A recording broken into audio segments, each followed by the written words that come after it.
Եվ երբ տեսան էլ չի թափվում հողին աջում, և երբ տեսան եկավ աշուն, եկավ գարուն, առանց ահի կոտորացի, բաց արեցի սուպներ հացի, սուրն են խոսեց գրանացի, և արագած լեռան գոքին, զանցվեց կրկիր սասնա ոգին,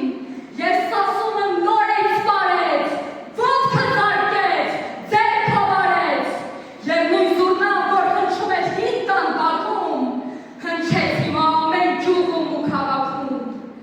իսկ դղոնը, որ քարեր էր պոկում սարից, ծափեր պոկեց ամեն ազգից ու աշխարհից, պարեց սասուն, ու ողջ աշխարհը հիացավ, պարեց սասունն ու ողջ աշխարհը հասկացավ,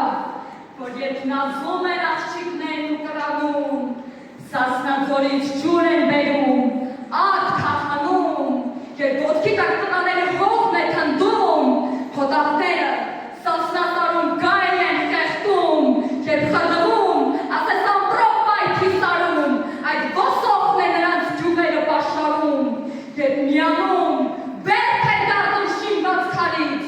այդ ոսոխին ետ են քշում անդով սարից, իսկ երբ ձեռքը ձեռքին զարկում, ծափ են տալիս, մահվան վիհից դեպի կյանքի ափ են տալիս, պարեց սասուն ու ողջ աշխարհը հիացավ, պարեց սասունն ու ողջ աշխարհը հասկացավ, որ պար չէ սա, այլ մի երկրի քաջ պատմություն, ուր պարտությունն անգամ ունի հպարտություն, և չի աղթի ոչինչ,